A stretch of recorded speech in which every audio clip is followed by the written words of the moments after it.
Bagi Al-Faruqi, islamisasi pengetahuan tidak lain adalah memberikan visi Islam pada ilmu pengetahuan yang telah kehilangan nilai Islamnya akibat westernisasi. Prinsip-prinsip tauhid menurut Al-Faruqi, yang pertama keesaan Allah, yang kedua kesatuan alam, yang ketiga kesatuan kebenaran, dan yang keempat kesatuan hidup. Selain kelima hal ini, Al-Faruqi menyebutkan 12 langkah yang bisa dilakukan umat Islam. Yang pertama, menguasai disiplin ilmu modern. 2. Survei disiplin ilmu. 3. Menguasai hasanah Islam. 4. Penguasaan hasanah Islam tanpa analisa. 5. Menentukan relevansi Islam bagi masing-masing modem. 6. Memberikan penilaian kritis terhadap disiplin ilmu modern. 7. Memberikan penilaian kritis terhadap hasanah Islam. 8. Melakukan survei terhadap permasalahan yang dihadapi umat. 9. Melakukan survei terhadap permasalahan yang dihadapi manusia. 10. Melakukan analisa kreatif dan sintesa. 11. Menuangkan disiplin ilmu modern. Naqib Al-Atas. Dari pandangan Syekh Muhammad Naqib Al-Atas, bahwa ilmu pengetahuan tidak dapat dilepaskan dari nilai atau bebas nilai seperti yang dipahami oleh sebagian ilmuwan barat. Ilmu pengetahuan yang berkembang saat ini tidaklah bersifat netral atau bebas nilai, akan tetapi syarat nilai.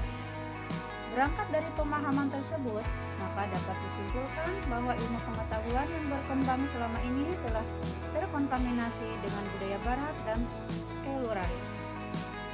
Dengan demikian, ilmu pengetahuan yang berkembang dan tersebar ke seluruh dunia termasuk dunia Islam adalah ilmu yang telah berkontaminasi dengan budaya barat dan sekularis. Ilmu pengetahuan yang disebarkan oleh barat merupakan ilmu pengetahuan yang mempunyai nilai-nilai watak dan kepribadian peradaban barat. Melihat kondisi seperti itu, Al-Atas memandang perlunya diadakan seleksi terhadap ilmu pengetahuan barat sebelum diaplikasikan dalam kehidupan masyarakat Islam. Ilmu pengetahuan barat dalam mengukur kebenaran ilmiah hanya berpegang pada kebenaran rasio daripada kebenaran wahyu. Ilmu pengetahuan barat tidak sesuai dengan epistemologi Islam. Karena ilmu pengetahuan tidak dibangun berdasarkan wahyu, akan tetapi dikonstruksi di atas budaya spekulatif, filosofis, sekularistik yang berpusat pada humanistik individualistik. Dalam hal metodologi, ilmuwan barat meletakkan sesuatu hal yang masih dalam keraguan dan dugaan ke derajat ilmiah. Bidang ilmu pengetahuan dan semangat rasional serta ilmiah yang berkembang di barat adalah hasil kontak orang barat dengan Islam, walaupun sumber asalnya juga berasal dari barat sendiri, yaitu dari para filosofi Yunani. Bidang ilmu pengetahuan dan semangat rasional serta ilmiah yang berkembang di barat adalah hasil kontak orang barat dengan Islam, walaupun sumber aslinya juga berasal dari barat sendiri, yaitu dari para filosof Yunani, atas kegigihan para sarjana dan cendekiawan muslim pada masa Abbasiyah.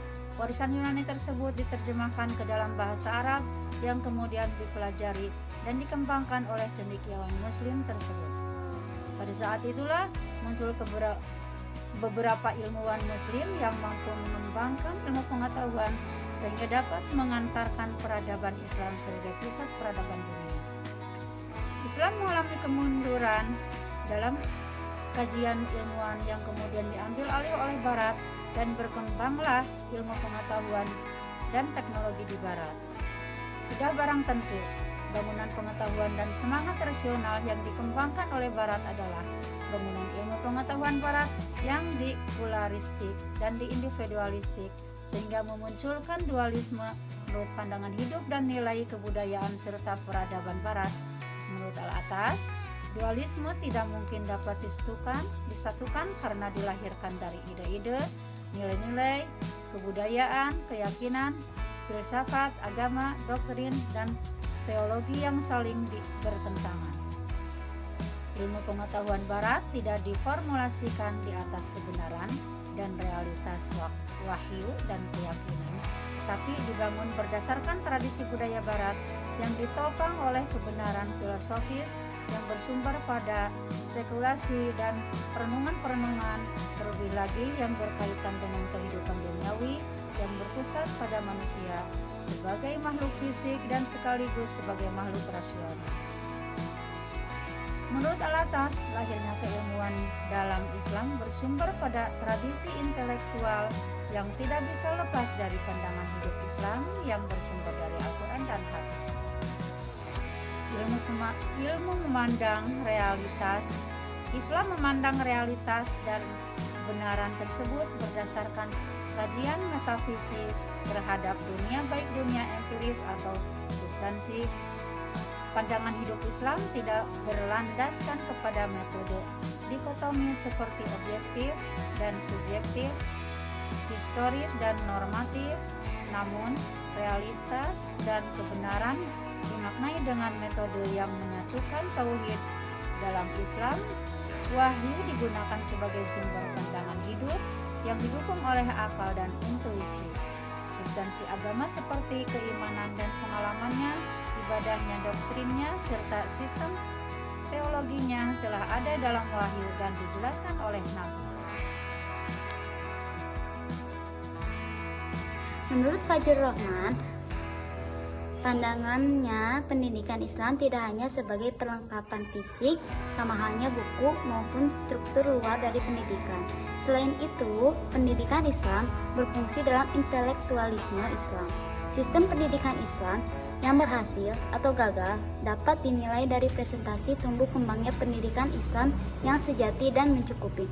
Para pengamat pendidikan Islam berpendapat bahwa Fajrul Rahman merupakan sosok yang pemikirannya memadukan antara pola pemikiran tradisional dan pemikiran modern. Pola modernisasi menurut Fajrul Rahman ini sudah sejalan dengan pendidikan Islam saat ini. Walaupun namanya modernisasi, namun pola ini tidak meninggalkan pola tradisional. Hal ini dapat berguna untuk meneliti perkembangan pendidikan sejarah. Menurut Abdurrahman Assegaf memaparkan bahwa Fajrul Rahman memakai pemikiran yang logis sebab pemikiran liberal lebih berkembang di India seperti yang dikembangkan oleh Muhammad Iqbal. Berdasarkan pendapat dari Fajrul Rahman, walaupun sudah banyak upaya untuk meneliti pendidikan Islam, tidak ada satupun yang mampu menyelesaikan permasalahan karena akar permasalahannya belum dibahas. Beliau memandang bahwasanya semua bentuk masalah yang ada mengarah kepada penguasaan untuk memperluas wawasan intelektual pemeluk Islam, yaitu dengan memajukan standar keilmuannya serta pada saat yang sama tetap memiliki komitmen yang tinggi terhadap Islam. Menurutnya, dikotomi adalah proses menasionalisasikan sistem pendidikan barat dengan cara menggabungkan antara pendidikan barat dengan mata pelajaran agama Islam dan sistem pendidikan Islam. Hal itu bisa dikatakan relevan karena mulai ada upaya untuk menghilangkan dikotomi dalam sistem pendidikan. Berdasarkan hasil analisis penelitian menyatakan bahwa pemikiran Fajrul Rahman dalam hal peserta didik sesuai dengan kondisi peserta didik sekarang ini. Peserta didik dianggap belum bisa mengintegrasikan antara ilmu agama dan ilmu umum karena kurang berhasilnya pelenyapan dikotomi ilmu pengetahuan. Menurut Mulyadi Kartanegara, sebagai seorang muslim, kita sudah sepatutnya mengetahui bahwa Allah adalah sumber ilmu pengetahuan, atau disebut juga dengan the ultimate reality. Allah sebagai Tuhan yang maha benar dan sebagai sumber pengetahuan, ilmu pengetahuan, menurunkan ilmu pengetahuan itu kepada kitab suci yang selama ini orang muslim yakini, yaitu Al-Quran. Al-Quran sebagai sumber ilmu pengetahuan yang di dalamnya itu berisi tentang sejarah, ilmu pengetahuan, sains, kedokteran, lalu matematika, bahkan zakat dan faraid, dan masih banyak lagi. Seperti yang sudah dijelaskan dalam Al-Quran surat Al-Baqarah ayat 148 dan Ali Imran ayat 60 yang berbunyi,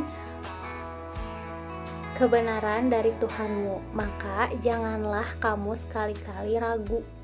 Nah, dari ayat tersebut dapat kita pahami bahwa Allah itu maha benar, Tuhan semesta alam, juga sumber ilmu pengetahuan. Tuhan adalah sumber ilmu pengetahuan yang absolut. Tuhan menurunkan ilmu pengetahuan tersebut itu salah satunya ada di dalam Al-Quran. Para ilmuwan muslim juga mulia di Kartanegara yang menegaskan hal ini pun setuju bahwa Allah adalah sumber ilmu pengetahuan dan yang diturunkan melalui Al-Quran. Maka para ilmuwan muslim itu sepakat untuk sama-sama meneliti tentang isi yang ada di dalam Al-Quran.